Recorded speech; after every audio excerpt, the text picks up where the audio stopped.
أعدائهم أجمعين من يوم عداوتهم إلى قيام يوم الدين. أما بعد فقد قال رسول الله صلى الله عليه وآله وسلم: فاطمة بضعة مني فمن أحبها أحبني ومن أبغضها أبغضتني ومن أبغضتني أبغض الله. صلوات محمد وعلى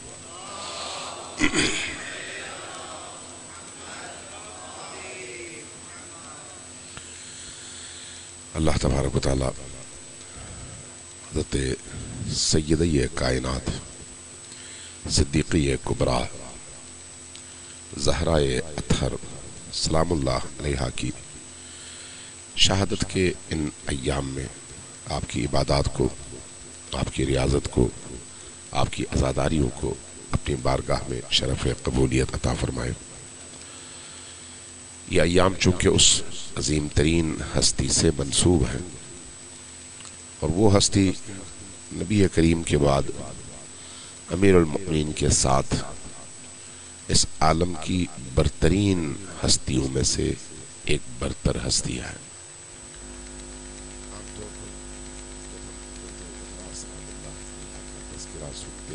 اور کرتے ہیں تو نبی کی صاحبزادی کی حیثیت سے، علی کی زوجہ کی حیثیت سے فاطمہ زہرا کو یاد کرتے ہیں، یا پھر امام حسن اور امام حسین علیہ السلام کی والدہ کی حیثیت سے۔ بی بی دو عالم ان تمام نسبتوں کے حوالے سے درست ہے کہ یہ تمام رشتے ان کے ہیں، یہ تمام نسبتیں ان کی ہیں، لیکن بی بی دو عالم ان کے علاوہ جو کچھ ہیں وہ کسی اور میں نہیں ہے۔ بی بی دو عالم کی عظمتوں کا انحصار ان تین رشتوں پر نہیں ہے۔ یہ رشتے مقدس ہیں، یہ رشتے معتبر ہیں، یہ رشتے انتہا درجے کے مقدس اور مکرم اور بلند رشتے ہیں، لیکن بی بی دو عالم کا مقام ان رشتوں سے بالا تر ہے۔ جو مقام ان کا ہے اس مقام کے ادراک کی ضرورت ہے، لیکن وہ ادراک کیسے ہو؟ جب صادق آل محمد نے خود یہ فرمایا: وما ادراک مل فاطمہ، تم کیا جانو فاطمہ۔ اس لیے کہ ہر انسان اپنے فہم اور عقل کے مطابق اس ذات کو پہچاننے کی کوشش کرتا ہے۔ اگر کوئی ہستی، کوئی مقام انسان کے ادراک سے ماورا ہو تو اس کے آثار کو تو انسان کسی حد تک سمجھ سکتا ہے، لیکن اس کی حقیقت تک کبھی بھی پہنچ نہیں سکتا۔ بی بی دو عالم ان ہستیوں میں سے ایک ہستی ہے جن کی کن ہے حقیقت، جن کی بنیاد، جن کا مقام، جن کا مرتبہ فہم انسانی سے بالا تر ہے، فہم انسان سے بالا تر ہے۔ وہ مقام جس کے حوالے سے نبی کریم صلی اللہ علیہ وآلہ وسلم نے کچھ اشارے دیے۔ جب پوچھا گیا یا رسول اللہ فاطمہ کون ہے، فرمایا: فاطمہ تو حوراء انسیہ، انسان کی شکل میں بہشت کی ایک حور ہے، انسانی شکل۔ تو پوچھا گیا کہ یا رسول اللہ پھر بہشتی یعنی عالم ارواح، یعنی عالم ذر، یعنی وہ جو عالم ملکوت ہے، اس عالم ملکوت کی جو بھی مخلوقات اور جو بھی ہستیاں ہیں ان کا اس زمین کی مخلوقات کے ساتھ صنف الگ الگ ہے۔ وہاں پر ان کا رہن سہن، وہاں پر ان کی خوراک، وہاں پر ان کی زندگی، وہاں پر ان کی عبودیت، سب کچھ الگ ہے۔ تو رسول اللہ سے پوچھا جاتا ہے کہ یہ بتائیے پھر اگر اس زمین پر اور اس دنیا میں آنے سے پہلے وہ وہاں پر تھیں تو وہاں پر وہ کیا کر رہی تھی، کس مقام پر تھیں؟ فرمایا کہ اللہ تبارک و تعالیٰ نے میرے اور علی کے نور کی خلقت کے بعد جس نور کو خلق فرمایا اور اپنے نور سے خلق فرمایا وہ نور نور فاطمہ ہے، اور اس نور کو اللہ نے اپنے عرش میں ایک قندیل میں رکھا جہاں سے وہ سارے عالم اور ساری خلقت کو روشنی دے رہی تھی اور نور فراہم کر رہی تھی۔ پوچھا گیا اس عالم میں آپ کی خوراک کیا تھی؟ فرمایا تکبیر، تحلیل اور تسبیح۔ تکبیر، تحمید اور تسبیح، وہ کیا ہے؟ اللہ اکبر، الحمدللہ اور سبحان اللہ، یہ ان کی خوراک تھی۔ جس کی خوراک تکبیر و تحلیل و تحمید و تسبیح ہو، خود وہ کتنی برتر ہستی ہوگی۔ اس ہستی کو رسول کریم نے اس زمین پر تشریف لانے کے بعد جو نام دیا وہ ہے زہرا۔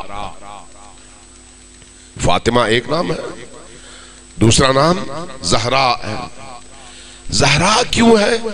اسی مقام کی طرف ایک اشارہ ہے، چونکہ زہرا ان کا زمینی نام ہے، اس عالم میں آنے کے بعد نام ہے، جس طرح سے فاطمہ اس عالم میں آنے کے بعد نام ہے۔ زہرا کا مطلب اور زہرا کا نام کیوں دیا گیا اس ہستی کو؟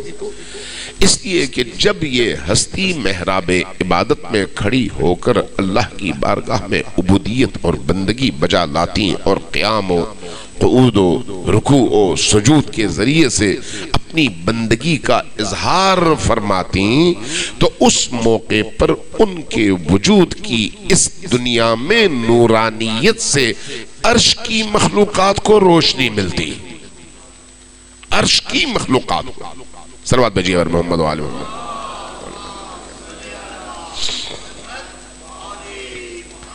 اور روایات میں ہے کہ عرش والے اسی طرح جس طرح سے اس زمین والے سورج اور چاند کی روشنی سے نور حاصل کرتے ہیں، اسی طرح سے عرش والے وجود فاطمہ کی نورانیت سے نور حاصل کرتے ہیں، اس لیے فاطمہ زہرا ہے۔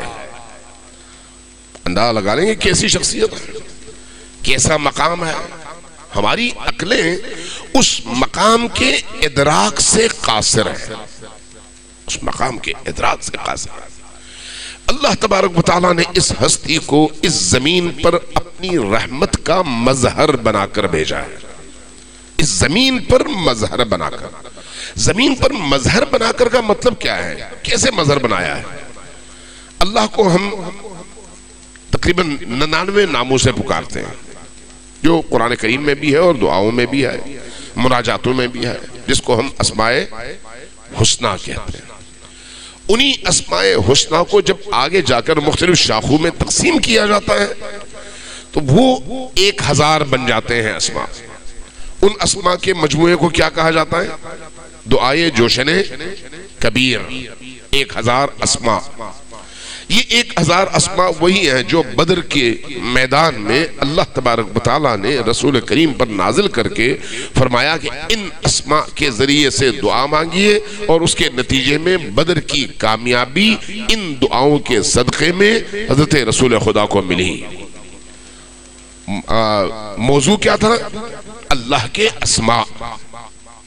یہ یاد رکھیے، کائنات میں جتنا بھی خیر ہے، چونکہ آپ پڑھے لکھے افراد بیٹھے ہوئے، اس لیے میں یہ نقطہ عرض کرنا چاہ رہا ہوں، کائنات میں جتنا بھی خیر ہے، ہر خیر اللہ کے کسی ایک اسم کا مظہر ہے اور اس کا نتیجہ ہے۔ مثلا رحم ہے کائنات میں، اللہ کی رحمانیت کا نتیجہ ہے، اس میں رحمان کا، اس میں رحیمیت کا، اس میں قدوسیت کا نتیجہ تقدس ہے، اس میں رزاقیت کا نتیجہ مخلوق کو ملنے والی روزی ہے، اس میں علیم کا نتیجہ لوگوں کو ملنے والا علم ہے، اس میں عبد یا اس میں معبود کا نتیجہ یا اس طرح کی دیگر جتنی بھی، چاہے آپ بصیر لیں، چاہے آپ حافظ لیں، چاہے آپ حفیظ لیں، چاہے آپ قادر لیں، جتنے بھی اسماء ہیں ان تمام اسماء کے مظاہر اس عالم میں انسان کو ملنے والی وہ صلاحیتیں ہیں جن صلاحیتوں کا تعلق ان اسماء سے بنتا ہے۔ تو گویا اللہ تبارک و تعالیٰ اس کائنات میں موجود مخلوقات کی ہر ضرورت کو پورا کرتا ہے ان اسماء کے ذریعے سے، ان اسماء کے ذریعے سے، لیکن اس کا ایک طریقہ کار ہے، اور وہ طریقہ کار کیا ہے؟ اگر آپ اس عالم میں موجود انسانوں اور اللہ کے درمیان ان اسماء کا جائزہ لیں تو وہ 99 بنتے ہیں ٹوٹل۔ ان 99 اسماء کے درمیان 2 اسماء محور ہیں، اللہ حافظ ہے، قادر ہے، اللہ رازق ہے، اللہ محیی ہے، اللہ ممیت ہے۔ یہ سارے اسماء یعنی اس کے صفات ہیں۔ وہ ممیت ہے تو موت دیتا ہے، وہ محیی ہے تو زندگی دیتا ہے، وہ عالم ہے تو علم دیتا ہے، وہ رازق ہے تو رزق دیتا ہے۔ لیکن کیا اس کا رازق ہونا اس کو مجبور کرتا ہے کہ وہ رزق دے؟ کیا اس کے رازقیت کا یا عالم ہونے کا یا قادر ہونے کا مطلب یہ ہے کہ وہ ہمیں سب کچھ عطا کرے؟ نہیں، وہ رازق ہے، نہ دے تب بھی رازق ہے، دے تب بھی رازق ہے۔ تو پھر ان اسماء کا فائدہ کیا ہے جس کی وجہ سے وہ مجبور نہیں ہے دینے پر؟ ان تمام اسماء کی برگشت ہوتی ہے 2 ناموں کی طرف، ان میں سے ایک نام ہے رحمان اور ایک نام ہے رحیم۔ رحمان اور رحیم دونوں میں جو چیز مشترک ہے وہ ہے رے ہے میم رحم۔ یہ جو رے ہے میم رحم ہے یہ دونوں میں مشترک ہے، اس کو ہم کہتے ہیں رحمت۔ رحمان میں بھی ہے اور رحیم میں بھی ہے۔ یہ جو رحمت ہے، اس رحمت کا مطلب کیا ہے؟ اس رحمت کا مطلب یہ ہے کہ جو صاحب رحمت ہو وہ سامنے والے کو اس کی زندگی اور حیات کے لیے مطلوب تمام نعمتیں اور تمام ضرورتیں پورا کرنے کا پابند ہے۔ رحمت کا مطلب یہ ہے کہ اگر خدا رحمان ہے، اگر خدا رحیم ہے، اگر خدا صاحب رحمت ہے، تو وہ جو باقی تمام اسماء ہیں ان اسماء کے ذریعے سے جو چیزیں انسانوں کو، حیوانوں کو اور کائنات میں موجود باقی مخلوقات کو وہ عطا کرتا ہے، عطا کرنے کی وجہ وہ صفات نہیں ہیں بلکہ اس کا صاحب رحمت ہونا ہے۔ چونکہ ان تمام اسماء کی برگشت اس چیز کی طرف ہوتی ہے کہ وہ صاحب رحمت ہے۔ اب اگر وہ صاحب رحمت ہے تو پھر ایک طرف رحمان اور ایک طرف رحیم، ان میں فرق کیا ہے؟ رحمان عمومی ہے، یعنی اس کی رحمانیت کے نتیجے میں جتنی بھی مخلوقات ہیں سب کو ان کی ضرورت کی ہر چیز وہ عطا کرے گا۔ لیکن پھر رحیمیت کا کیا مطلب ہے؟ رحیمیت کا مطلب یہ ہے کہ وہ ان لوگوں کو جو اس کے خاص ہیں، جو اس کے عبد ہیں، جو اس کے محبوب ہیں، جن کو اس نے خصوصیت عطا کی ہے، ان کو وہ چیزیں عطا کرے گا جو رحمانیت کے سبب سب کو تو عطا کرتا ہے، لیکن ان میں کچھ چیزیں باقی ہیں جو صرف ان کے لیے مخصوص ہیں۔ اگر یہ عطا کرنا چاہے تو وہ رحمانیت کی وجہ سے نہیں بلکہ رحیمیت کی وجہ سے عطا کرے گا، اس لیے کہ رحیمیت محدود ہے، رحمانیت وسیع ہے۔ رحمانیت کے تحت جب وہ عطا کرے گا تو کافر کو بھی دے گا، مسلمان کو بھی دے گا، مرتد کو بھی دے گا، مومن کو بھی دے گا، مخالف کو بھی دے گا، موافق کو بھی دے گا، دشمن کو بھی دے گا، دوست کو بھی دے گا، نافرمان کو بھی دے گا اور فرمان بردار کو بھی دے گا۔ کیوں؟ اس لیے کہ وہ رحمان ہے۔ اس لیے آپ دیکھتے ہیں کہ کائنات میں کافر کو بھی ملتا ہے، مشرک کو بھی ملتا ہے، فرعون کو بھی ملتا ہے، موسیٰ کو بھی، سب کو ملتا ہے۔ ان چیزوں کا تعلق ہے رحمانی صفت کے ساتھ، اللہ کی رحمانیت کے ساتھ۔ چونکہ وہ رحمان ہے اس لیے اس صفت کے تحت وہ ہر مخلوق کو اس کی خلقت کے مقصد کی تکمیل کے لیے جن جن نعمتوں کی ضرورت ہے وہ سب فراہم کرتا ہے۔ وہاں پر وہ مانگے نہ مانگے دونوں صورتوں میں دیتا ہے۔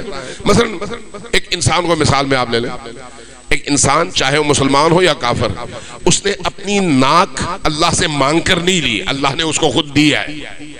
اس نے اپنی آنکھ اللہ سے مانگ کر نہیں لی، اللہ نے خود اس کو دیا ہے، چاہے وہ مسلمان ہو یا کافر۔ اللہ نے اس کو جسمانی یہ اعضاء خود دیے ہیں، چونکہ ان اعضاء کی اس کو ضرورت ہے من حیث انسان اس دنیا میں جینے کے لیے۔ تو یہ جو عطا کرتا ہے عمومی سب کو، یہ اس کی رحمانی صفت کا نتیجہ ہے، رحمت رحمانیہ کا نتیجہ ہے۔ لیکن اس کے مقابلے میں ایمان ہے، پاکیزگی ہے، طہارت روح ہے، عبودیت ہے، بندگی ہے، معنوی لذتیں ہیں، باطنی مقامات ہیں، روح کی تازگی اور اوپر کی طرف پرواز ہے، لذت آشنائی ہے رب کے ساتھ، لذت مناجات ہے، لذت آیات قرآنی ہے، وہ تمام لذتیں جن کا تعلق اللہ کی خصوصی اس عنایت سے ہے، وہ تمام لذتیں اور وہ تمام کی تمام خوبیاں اللہ صرف ان کو دیتا ہے جن کو وہ اپنا سمجھتا ہے۔ لیکن اس کے لیے پھر وہ سہارا لیتا ہے اپنی رحیمیت کی اس رحمت کا، رحمت رحیمیہ کا۔ اس لیے رحمت رحمانیہ عموم ہے، عام ہے، اور رحمت رحیمیہ خاص ہے۔ اللہ کی کتاب میں اللہ نے نبی کو وما ارسلناک الا رحمتا للعالمین کہہ کر پکارا ہے۔ آپ غور کریں، آپ سب کو یاد ہے اللہ نے کہا کہ ہم نے رسول کو رحمتا للعالمین بنا کر بھیجا ہے۔ یہ رحمتا للعالمین کیا ہے؟ اس عالم میں بھی اور اس عالم میں بھی، اس عالم میں موجود یا اس عالم میں موجود تمام موجودات کی ہر ضرورت پوری کرنا رحمت ہے، لیکن اس رحمت کا ماخذ نبی کریم کی ذات ہے۔ اللہ تبارک و تعالیٰ عطا کرتا ہے لیکن رحمتاً للعالمین کے ذریعے سے، یعنی نبی کریم کے ذریعے سے۔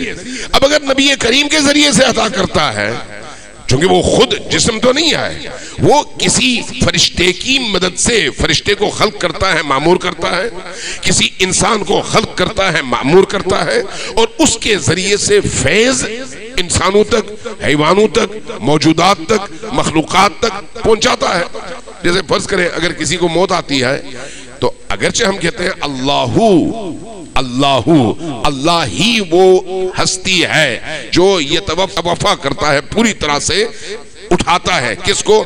الانفس، جانوں کو، لیکن کس کے ذریعے سے؟ فرشتے کے ذریعے سے، اسرائیل کے ذریعے سے، یا اسرائیل کے جو نیچے فرشتے مأمور ہیں ان کے ذریعے سے۔ لیکن جب ہم کہتے ہیں کہ اسرائیل آیا تھا، اجل کا فرشتہ آیا تھا اور جان لے کر چلا گیا، تو اس میں حقیقت میں تو وہی فرشتہ ہی جان لے کر گیا ہے، لیکن اگر اس فرشتے کو یہ مأموریت دی ہے تو یہ مأموریت کس نے دیا ہے؟ اللہ تبارک و تعالیٰ نے۔ تو اس لیے اللہ دینے میں بھی لینے میں بھی فرشتوں کو، موجودات کو مأمور کرتا ہے اور ان کے ذریعے سے عطا کرتا ہے۔ اللہ تبارک و تعالیٰ نے نبی کا جو تعارف کروایا وہ ہے وما ارسلناک الا رحمتا للعالمین۔ ہم نے اے نبی آپ کو اس عالم کے لیے اور اس عالم کے لیے رحمت بنا کر بھیجا ہے۔ اب یہ جو صاحب رحمت ہستی ہے، اس کے طفیل ہر انسان کو اللہ کی طرف سے جو کچھ دیا جاتا ہے اس کا ذریعہ یہ ہستی ہے، اس کا وسیلہ یہ ہستی ہے، چاہے اس دنیا میں چاہے اس دنیا میں۔ صرف انسان نہیں، تمام کی تمام موجودات۔ اس لیے کہ نبی اور نبی کے بعد آنے والے ولی وہ لوگ ہیں جن کو اللہ تبارک و تعالیٰ نے اپنے اور مخلوق کے درمیان فیض کا ذریعہ بنایا ہے۔ لہذا نبی کریم کے بارے میں فرمایا کہ وما ارسلناک الا رحمتا للعالمین۔ وہی نبی رحمت آیا صرف اکیلے ہی واسطے یہ فیض ہے؟ نہیں، ہر زمانے میں ایک ولی کی ضرورت ہے جو فیض کا واسطہ بنے۔ ہر زمانے میں، جو ہر زمانے میں واسطے فیض چاہیے، اس واسطے فیض کو ہم قرآن کی اصطلاح میں ولی کہتے ہیں۔ انما ولیکم اللہ ورسولہ والذین آمنوا۔ اللہ ولی ہے، رسول ولی ہے اور رسول کے بعد ایک سلسلہ ہے. یہ سلسلہ کن لوگوں کا ہے؟ جو سراپا ایمان ہے، سراپا ایمان. تو اس لیے جب اللہ نبی کے دور میں دیتا ہے تو نبی کے ذریعے سے، اور اس کے بعد دیتا ہے تو نبی کے ان جانشینوں کے ذریعے سے جو اسی ولایت کی اس تعریف پر پورا اترتے ہیں کہ وہ سراپا ایمان ہے اور ان کا ایمان باقی تمام دنیا پر غالب بھی ہے اور بھاری بھی ہے. لہذا اب چونکہ ہم عالم تکوین کی بات کر رہے ہیں تو عالم تکوین میں پہلی خلقت کون ہے؟ نبی کریم کی ذات. اول ما خلق اللہ نوری، آپ نے سنا ہے علماء سے، اہل سنت بھی اس حدیث کو نقل کرتے ہیں، ان کے ہاں بھی موجود ہے اور ہمارے ہاں بھی موجود ہے. اول ما خلق اللہ نوری، اللہ نے جو سب سے پہلی چیز خلق کی وہ میرا نور ہے. اس کے بعد اگلی حدیث یہ بھی شیعہ اور سنی دونوں کے درمیان موجود ہے. فرمایا کہ انا وعلی من نور واحد، میں اور علی ایک ہی نور کے دو حصے ہیں. اس کے بعد پھر فاطمہ الزہرا سلام اللہ علیہا کے حوالے سے ہے، خلق اللہ فاطمہ من نورہ، اللہ نے فاطمہ کو خلق فرمایا اپنے نور سے. اور یہ جو اولاد فاطمہ ہے یہ بھی اسی نور کا تسلسل ہے. یہ چونکہ عالم ملکوت کی بات ہو رہی ہے، عالم ارواح کی بات ہو رہی ہے، عالم زر کی بات ہو رہی ہے، لہٰذا جب ہم اس ہستی کو جن کا نام فاطمہ ہے ہم اس اینگل سے دیکھتے ہیں تو ہمیں ایک عجیب انکشاف ہوتا ہے. وہ کیا ہے؟ وہ یہ ہے کہ 1,24,000 انبیاء اس عالم میں آئے امتحان دینے کے لیے، مصیبتوں سے گزرنے کے لیے. ان آزمائشات میں ان انبیاء نے اپنی ذمہ داریاں ادا کی اور بعض انبیاء کو اللہ نے پھر توبیخ بھی کی، جیسے حضرت آدم کے حوالے سے ہے یا جیسے حضرت نوح کے حوالے سے ہے. ان کو پھر کان بھی مروڑا اور ان کو بعض سزائیں بھی دی، اگرچہ ہم اس کو ترک اولا کہتے ہیں، لیکن بہرحال ترک اولا ایک عام فرد کے حوالے سے ترک اولا ہے. لیکن جب نبی کے حوالے سے دیکھا جائے تو ان کے لیے یہ ترک اولا بھی شائستہ نہیں ہے. لہذا جب وہ یہاں پر آتے ہیں تو امتحان دیتے ہیں. اس امتحان کی بنیاد پر پھر ان کو اللہ کامیاب قرار دیتا ہے. جب آپ تمام سلسلے میں 1,24,000 انبیاء کا رول دیکھتے ہیں تو اس کے مقابلے میں آپ کو ایک ہستی ایسی نظر آتی ہے جو عجیب ہے. وہ کیا ہے؟ وہ ہے حضرت زہرا سلام اللہ علیہا. آپ نے انبیاء کی زیارتیں پڑھی ہوں گی، السلام علیکم یا السلام علیکہ سے شروع ہوتا ہے سارا کا سارا سلسلہ. خود نبی کریم کے لیے السلام علیکہ یا رسول اللہ، خود امیر المؤمنین کے لیے السلام علیکہ یا امیر المؤمنین، امام عصر کے لیے بھی اسی طرح سے. لیکن جب فاطمہ الزہرا سلام اللہ علیہا کے لیے زیارت کے الفاظ وضع کیے گئے اور یہ کسی عام فرد نے نہیں کیا بلکہ عصمت زبان عصمت سے یہ کلمات صادر ہوئے تو وہ کیا ہے؟ وہ یہ ہے یا ممتحنتو امتحنک اللہ قبل ان یخلقکی فوجدکی صابرہ. اے وہ ہستی جس کا اس عالم میں آنے سے پہلے اللہ نے امتحان لیا. کہاں؟ عالم ارواح میں. یا ممتحنتو، اے وہ ہستی جس کا امتحان لیا گیا قبل ان یخلقکی، قبل اس کے کہ اس عالم میں آپ کو خلق کیا جائے. پھر اللہ نے کیا کیا؟ اس امتحان میں آپ کو دیکھا کہ آپ صابرہ ہیں اور ان امتحانات میں پورا اتر رہی ہیں، تو پھر آپ کو وہ مقام عطا کیا کہ اس مقام کے تحت آپ جب اس عالم میں تشریف لائی تو خاتم الرسول کے ہم پلہ اور بضعت الرسول بن کر تشریف لائی. انہی کے اگلے حصے کا نام فاطمہ قرار پایا، اس لیے کہ عملی زندگی میں جب اللہ نے ایک نبی کو عالم میں تا قیام قیامت آنے والے انسانوں کے لیے ہادی، راہنما اور اسوہ بنا کر بھیجنا تھا تو آدھی آبادی عورتوں کی تھی، اور ان آدھی آبادی کے لیے بھی اسوہ کی ضرورت تھی جو نبی کریم نہیں بن سکتے تھے.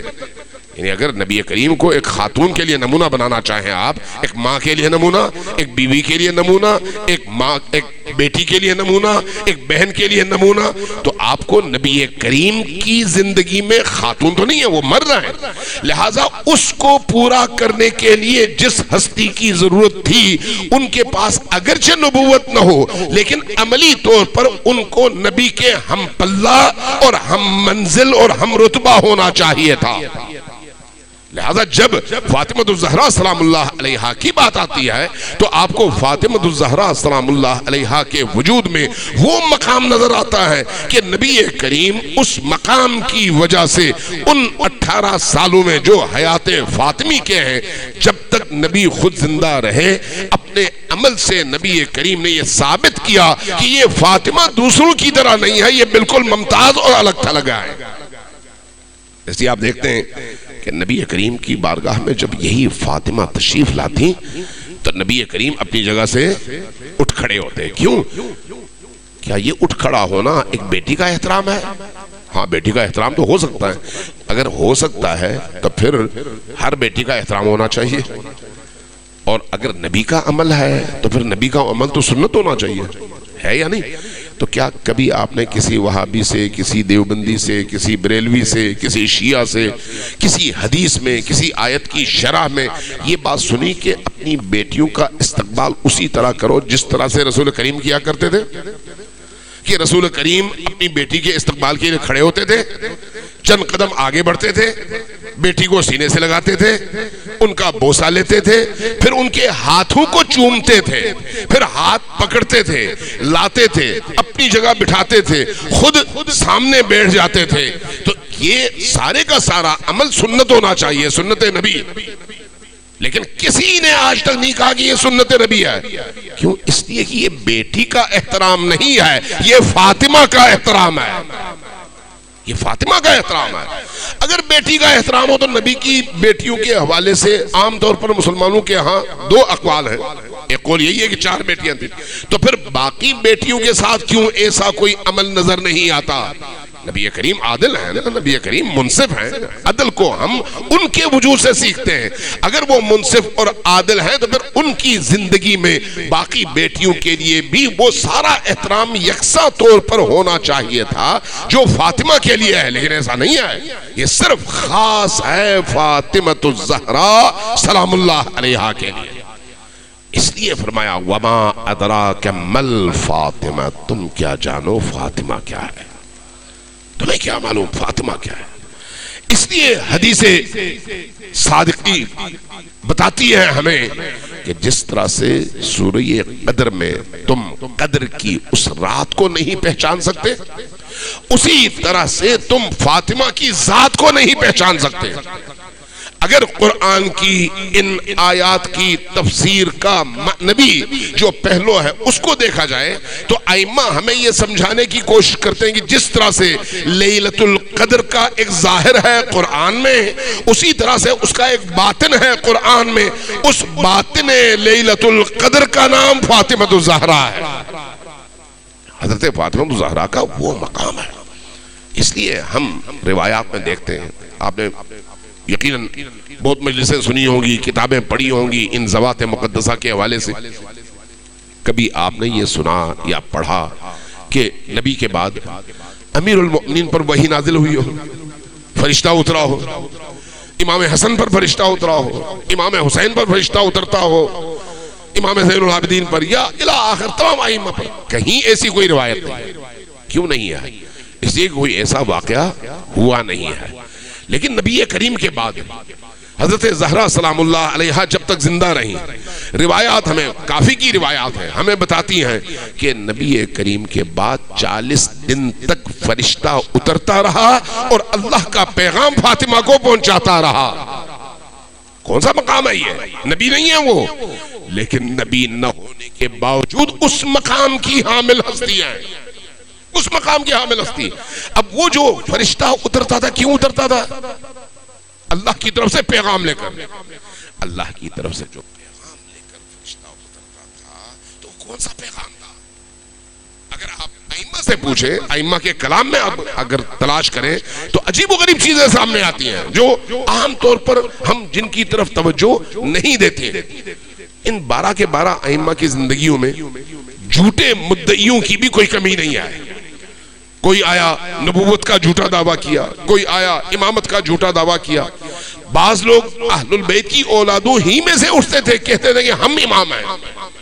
لیکن ائمہ اطہار نے، امام رضا، امام موسیٰ بن جعفر، امام علی، امام صادق آل محمد، باقی ائمہ، انہوں نے جہاں پر بھی ایسا کوئی مدعی امامت اٹھا ہے تو اس کے مقابلے میں ایک ہی اعلان کیا، اگر یہ سچا ہے تو اس سے کہو کہ ہمیں صحیفہ فاطمیہ دکھائے.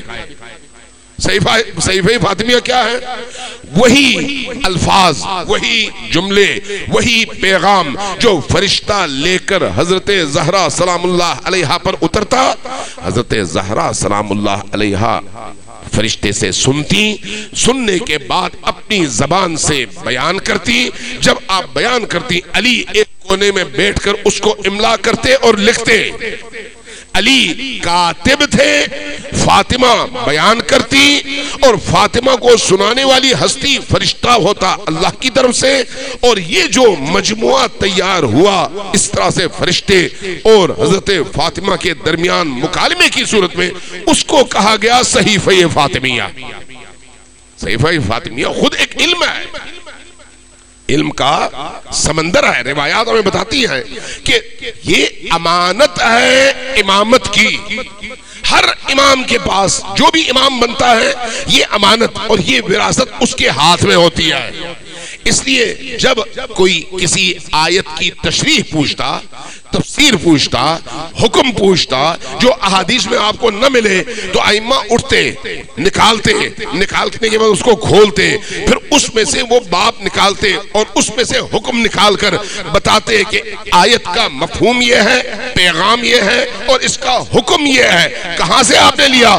فاطمہ الزہرا سلام اللہ علیہا کی اس کتاب سے، صحیفہ فاطمیہ سے.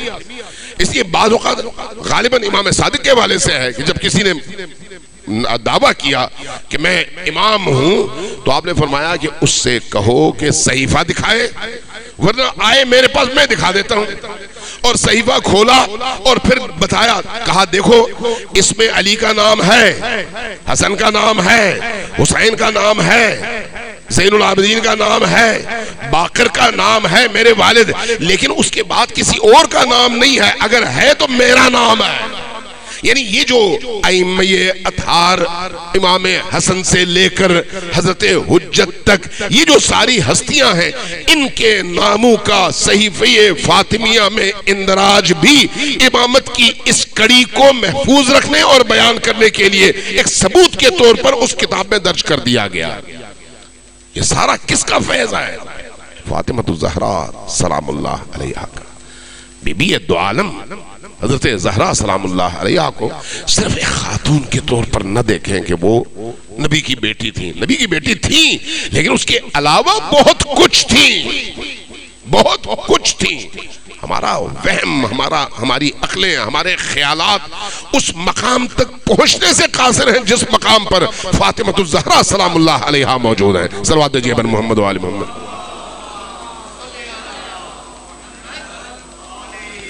یہی وجہ ہے کہ جب ہم امام حسن عسکری سے پوچھتے ہیں نا کہ یہ اپنا رسول اللہ آپ کی جدی ماجدہ کا مقام کیا ہے، فرماتے ہیں کہ نحنو حجج اللہ علیکم، ہم تم سب پر اللہ کی حجتیں ہیں، علی سے لے کر مہدی آخر زمان تک. اور اگر کوئی ہم پر حجت ہے تو اس حجت خدا کا نام فاطمہ الزہرا، وہ ہستی جو ان ائمہ پر بھی اللہ کی طرف سے حجت ہے.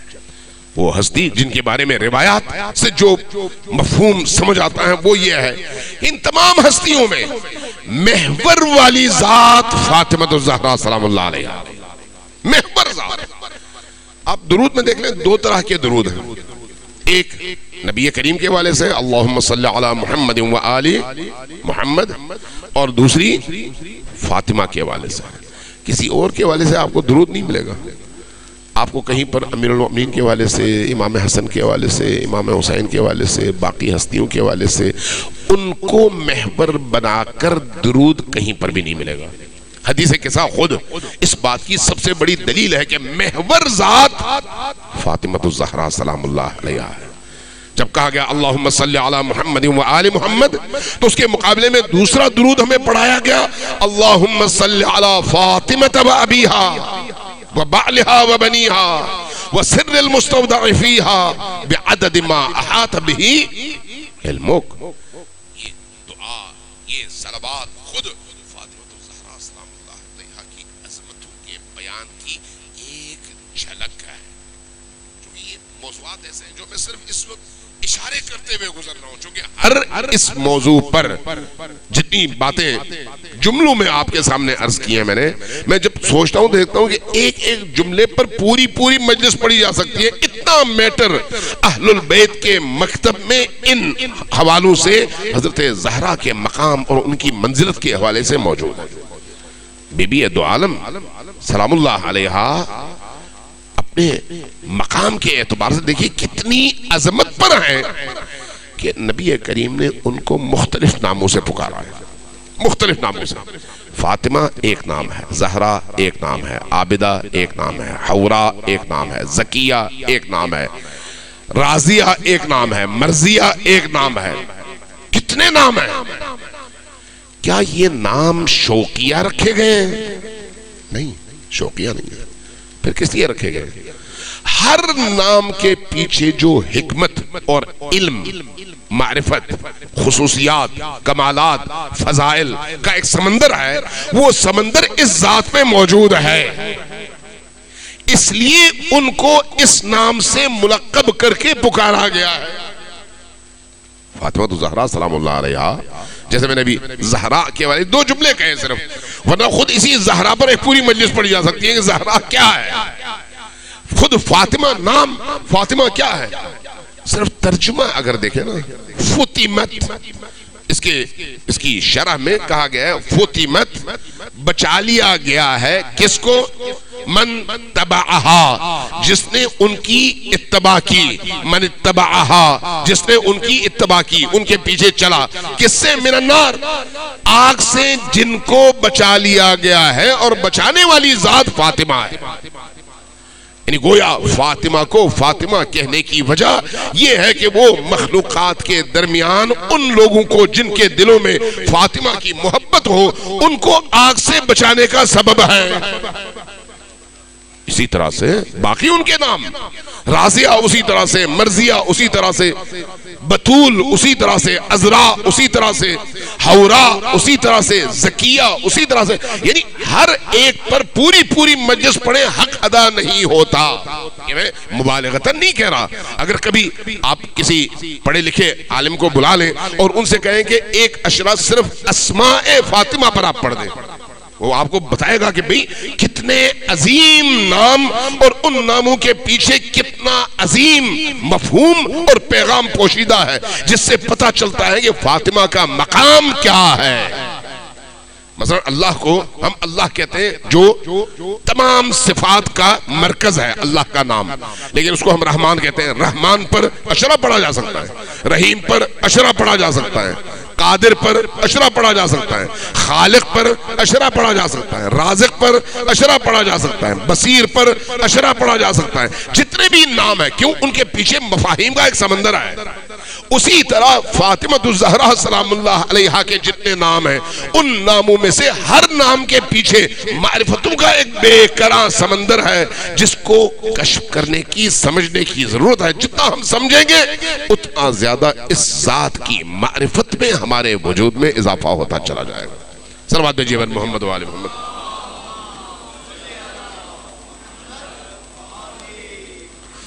ایک دفعہ پھر ذرا صلوات بھیجیے بر محمد و آل محمد۔ کتنا ٹائم ہوا ہے مجھے کتنا ٹائم ہوا گفتگو کرتے ہوئے؟ 40 منٹ ہو چکے ہیں۔ صلوات بھیجیے بر محمد و آل محمد۔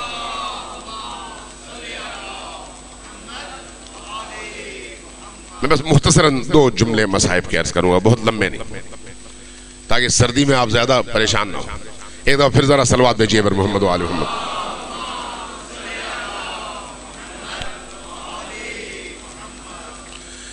ذرا تصور کریں کہ فاطمہ کا مقام کیا ہے، ان کی اس کائنات میں حیثیت کیا ہے، ان کا اس کائنات پر اثر کیا ہے. یہ یاد رکھیں، فاطمہ الزہرا سلام اللہ علیہا سے تعلق اگر صرف بال کی باریکی جتنا بھی ہو، اتنا تعلق قائم رہے، آدمی جہنم سے بچ جاتا ہے. صرف اتنا تعلق ہو کہ بال برابر ہو. کیوں؟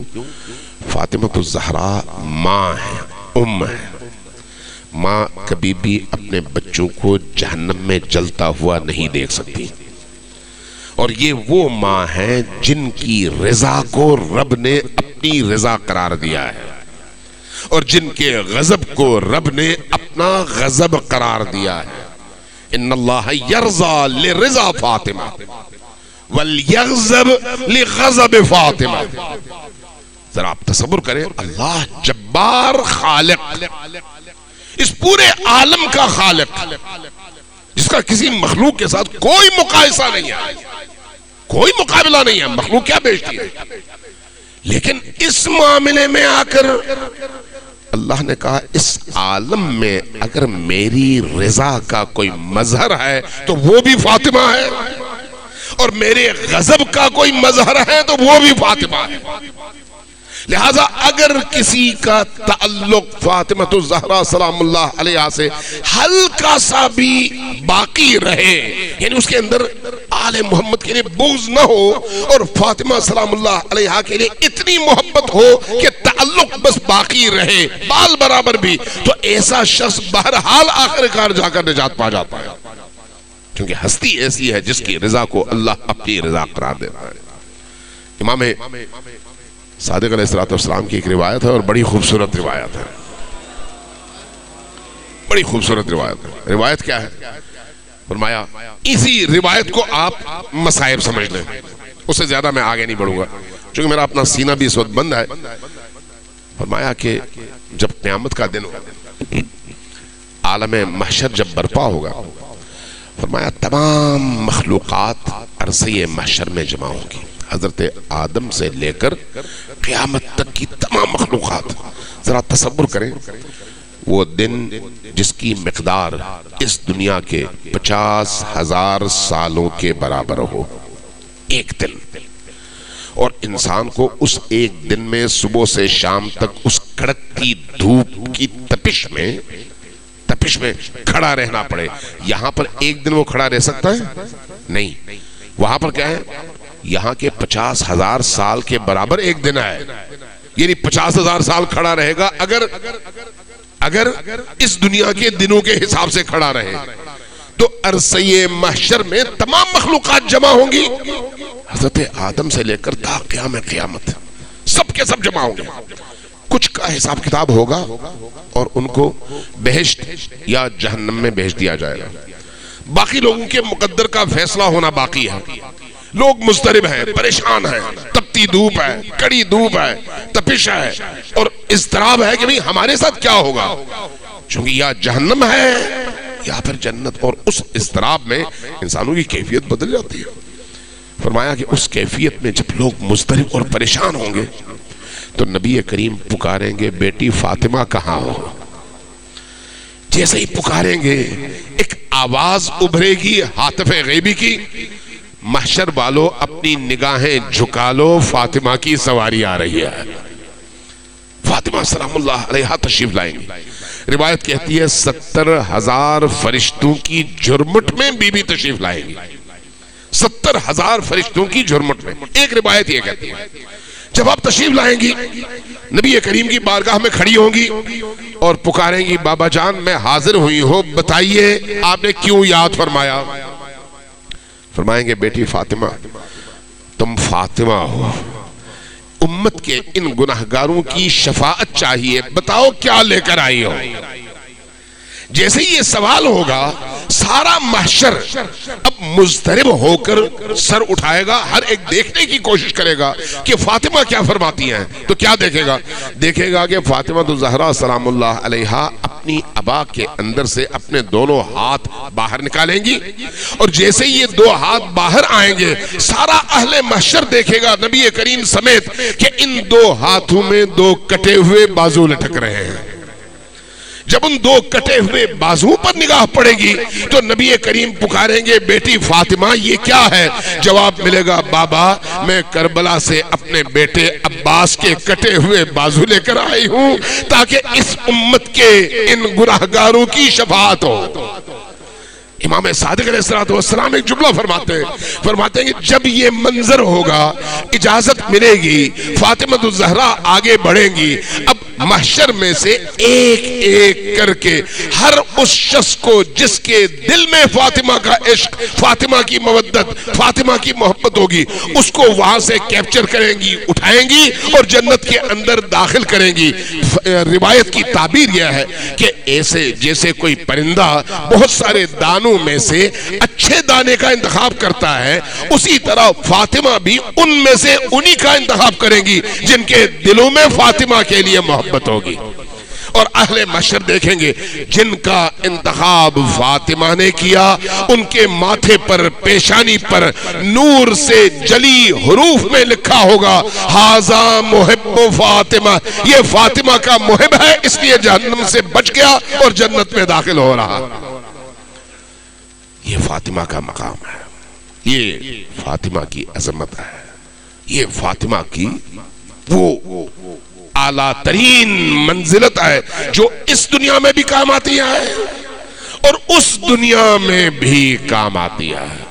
کیا عرض کروں اے بنت رسول، اے بنت رسول، یہ ایام آپ کی شہادت کی ایام ہے.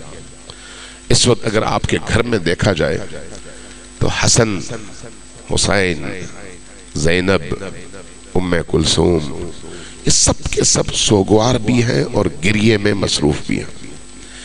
روایت کہتی ہے کہ حضرت زہرا سلام اللہ علیہا کی شہادت کے بعد ایک ہفتے تک یعنی 7 دن تک علی اس گھر سے باہر نہیں نکلے اور علی کے رونے کی آوازیں آتی تھی. جب علی رو رہے ہوں تو پھر ان بچوں کا کیا حال ہوگا؟ علی کو وہ گھر قبرستان لگتا تھا جس گھر میں فاطمہ نہ ہو. فاطمہ کی جدائی کا غم ایسا ہے کہ علی بلک بلک کر روتے، بلک بلک کر روتے. میں صرف ایک واقعے کی طرف اشارہ کر دوں اور وہ بھی اس وقت جب ابھی فاطمہ کی زندگی کے آخری مراحل تھے.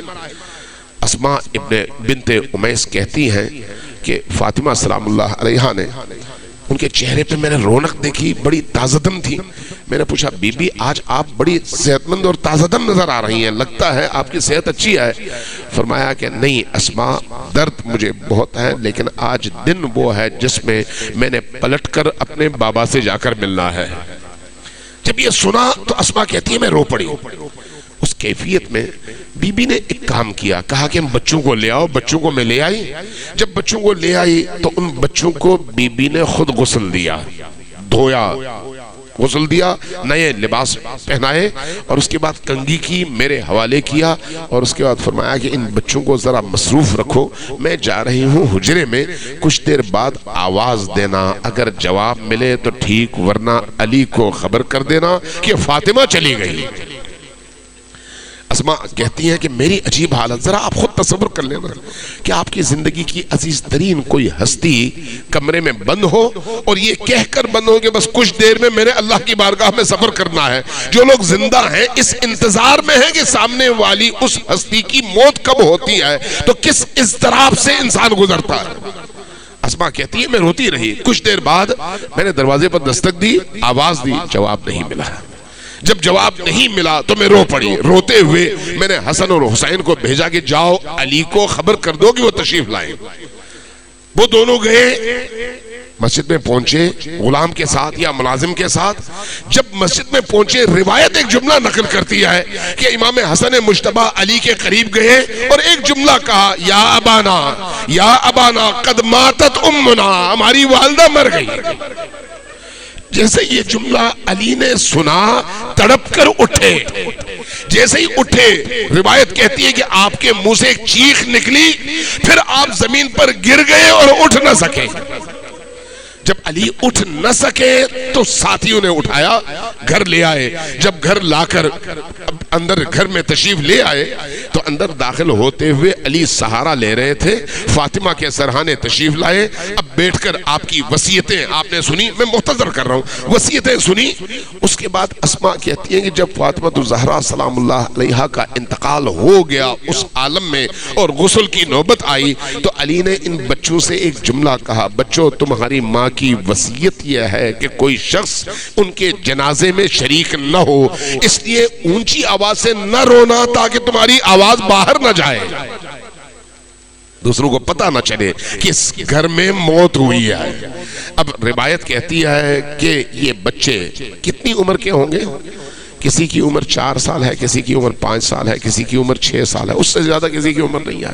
یہ جو معصوم چھوٹے چھوٹے بچے ہیں یہ اب اپنی ماں کا جنازہ دیکھ رہے ہیں لیکن اونچی آواز سے رونے سے بھی قاصر ہیں، لہذا کسی بچے کی ہتھیلی منہ پر ہے، کسی کا آستین منہ پر ہے، بلک بلک کر لیکن گھٹ گھٹ کر بچے رو رہے ہیں۔ اسماء کہتی ہیں کہ میں نے اس عالم میں ایک منظر دیکھا کہ اچانک حسن کی رونے کی آواز بلند ہو گئی۔ جب بلند ہوئی تو میں نے سر پہ ہاتھ رکھا، میں نے کہا بیٹا حسن ذرا کم آواز میں رو، باقی بچے تمہیں دیکھ کر وہ بھی چیخ کر رونے لگیں گے۔ جیسے ہی میں نے یہ کہا حسن نے میرے چہرے کی طرف دیکھا۔ یہ روایت امام صادق علیہ السلام نے نقل کیا ہے اور آیت اللہ حسن زادہ آملی نے اپنی کتاب میں اس روایت کو نقل کیا ہے کہ جیسے ہی حضرت اسماء نے یہ کہا، بچے نے یعنی امام حسن نے حضرت اسماء کے چہرے کی طرف دیکھا اور ایک جملہ کہا، یہ جملہ بڑا ہی سخت تھا۔ کیا کہا؟ کہا کہ اماں میں کیسے نہ رہوں، جو میں نے دیکھا ہے وہ ان بچوں نے نہیں دیکھا، جو میں نے دیکھا ہے وہ ان بچوں نے نہیں دیکھا۔ جب یہ کہا تو اسماء کہتی ہیں کہ میں نے پوچھا بیٹا آپ نے کیا دیکھا؟ مختصر کر رہا ہوں، کیا فرمایا؟ فرمایا اماں جب میری والدہ میرا ہاتھ پکڑ کر دربار میں گئی فدق کا مطالبہ کرنے، اس تمام واقعے کے بعد فدق کا پروانہ ان کو ملا، جب وہ لے کر باہر آئیں اور کوچے بنی ہاشم میں پہنچی تو وہ شقی ابن شقی لعین ابن لعین سامنے آیا اور جب اس کو پتا چلا کہ ان کے ہاتھ میں فدق کا پروانہ ہے تو اس نے چھیننا چاہا۔ آپ نے جب مزاحمت کی تو اس ظالم کا ہاتھ اوپر اٹھا، جب یہ ہاتھ نیچے آیا تو ایسا کہ خدا نہ کرے کوئی بیٹا ایسی کیفیت دیکھے اپنی والدہ کے ساتھ جو میں نے دیکھا۔ میں نے کیا دیکھا؟ جب یہ ہاتھ نیچے آیا تو میری والدہ کھڑی نہ رہ سکی، زمین پر گر گئی، لیکن جب زمین پر گری تو میں نے کیا دیکھا؟ اس ہاتھ کے پنجے کے نشانات میری والدہ کے چہرے پر ثبت ہو گئے۔ اب کیفیت یہ تھی کہ میری والدہ ایک ہاتھ ان کا پہلو پر تھا اور دوسرا ہاتھ کوچے کی دیوار پر تھا اور رخ قبر نبی کی طرف تھا اور پکار رہی تھی بابا جان دیکھیے آپ کی بیٹی کے ساتھ یہ امت کیا سلوک کر رہی۔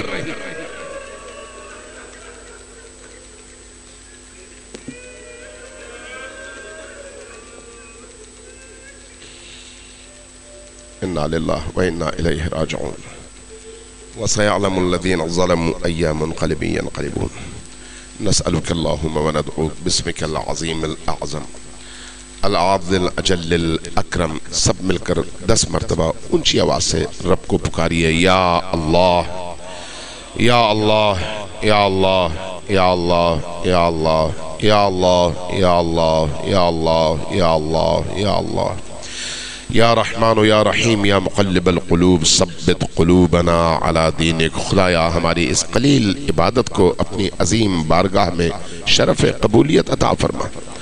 بارہا ہمارے ان گریوں کو، ہمارے ان آنسوں کو ہماری شفاعت کا ذریعہ قرار دے۔